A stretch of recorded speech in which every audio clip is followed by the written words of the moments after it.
Welcome back. It's our Wednesday edition of On the Hill with Pat Jenkins Sports Talk. This segment is brought to you by Lindsay & Associates with locations in Rogers. Locations also in Fayetteville. This segment is also brought to you by Locomotion. Looking for a place to take the kids and have a great time, and even more adult can be a kid. Try Locomotion. It's located in Fayetteville, just below the Northwest Arkansas Mall. And if you don't get a chance to catch us here on our live stream of On the Hill, from 1 to 2 each and every day, Monday through Friday, you can try iHeartRadio as we podcast our top interview of each and every day from On the Hill with Pat Jenkins.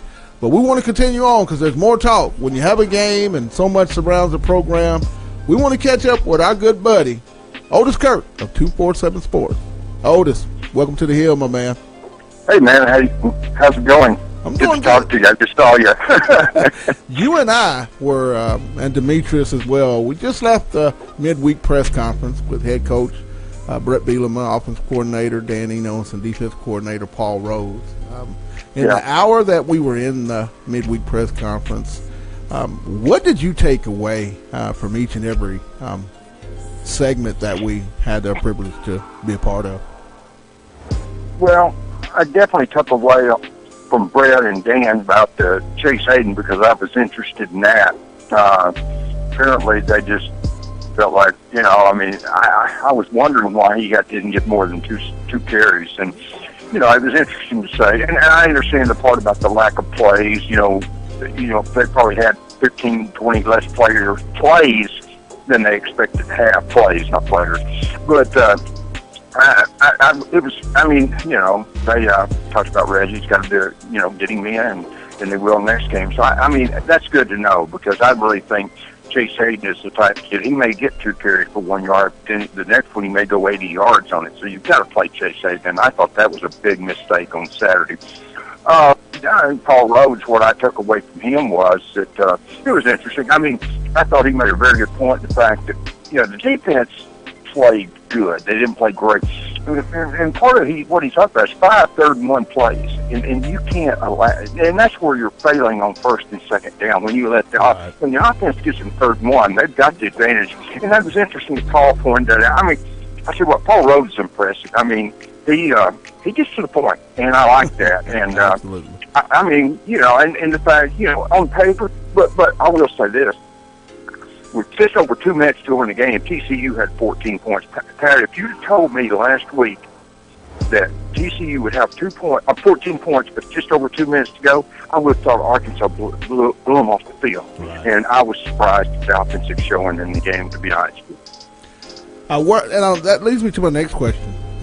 Otis, there was a lot of questions from the media that attended, towards the offensive line, if there would be any changes. Going into, this open week, I know they're going to practice today, tomorrow. Do you foresee some changes at the left tackle spots? Because the previous 2 games, Otis, it seems like that seems to be the 2 positions, in my opinion, that are, really making this offense sputter the way it is. I thought from guard to guard with Yelta, Frank, and Ty, those 3 guys up front are, playing. They could play better, but they're playing good enough. Right. What's your assessment of the tackle spots, and how important is it for Coach Kurt Anderson and Dan Enos and the entire staff to kind of look at maybe trying some new things? Well, I'll tell you what, I'd like that because I really think Brian Wallace should be starting. Is he perfect? No, but neither are the ones that are playing. And I do know when Wallace gets on you, even Brett has said, he's the best blocker once he gets on you. Hardest man to shed, not necessarily the best blocker, but the hardest man to shed. I just think that, I know they said there's probably not going to be any changes there, but I think that you've got to look at that. I think you've got to look at it. There's with Brian Wallace, Jalen Merritt, some of these guys that I think you need to look at it. And I'm not sure they have. But I think if you continue down the same road you have, you're going to continue to have tackles or problems to tackle. I just think that, I'll tell you one thing I wouldn't mind seeing is Johnny Gibson shift over to the left side, and Brian Wallace at right tackle. Right. They actually did that. That's the way they were the backups behind Skipper and Kirkland 2 seasons ago. Right. And I remember Skipper came out, or maybe it was Kirkland came out for a play down there slow walking again, and Gibson went in and tackled instead of Wallace, and everybody freaked out. And it was Kirkland went out because Gibson went in, but he was the backup left tackle at the time, and that's why he went in.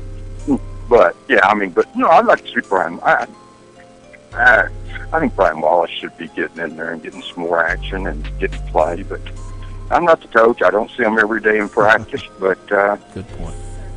But I think you've got to look at a change there. Should be my opinion. Which that's all it is, my opinion. Talking with Otis Kirk of 247 Sports here on the Hill with Pat Jenkins. This segment is brought to you by Lindsay and Associates with locations in Rogers, also 2 locations in Fayetteville. This segment is also brought to you by Locomotion, located in Fayetteville, just below the Northwest Arkansas Mall. Otis, we got about 30 seconds. And my last question to you, who will be the kicker at 11 o'clock next Saturday I think you'll go with Jerry's World? Yeah, I think you'll go with Mazda. We'll see.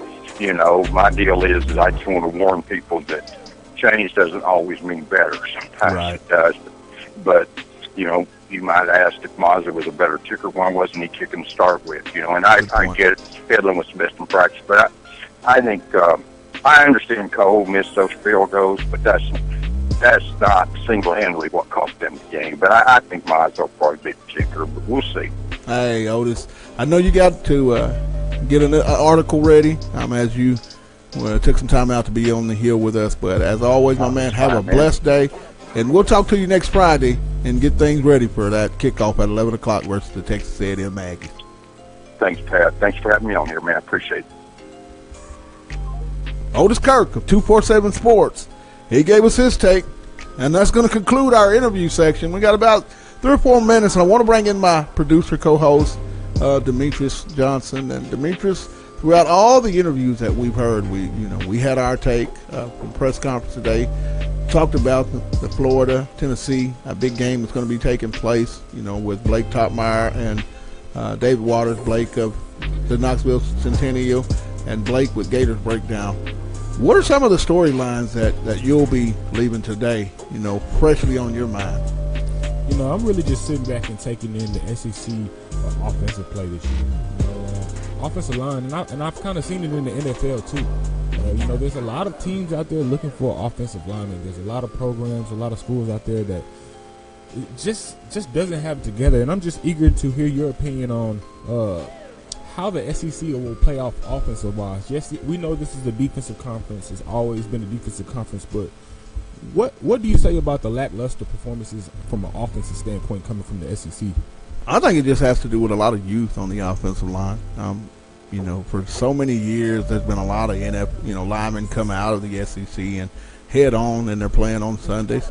And I think those guys that are playing now, because when we were at the SEC Media Days, as I was looking at the rosters for most of these teams, what stood out and jumped out was it was a youthful league.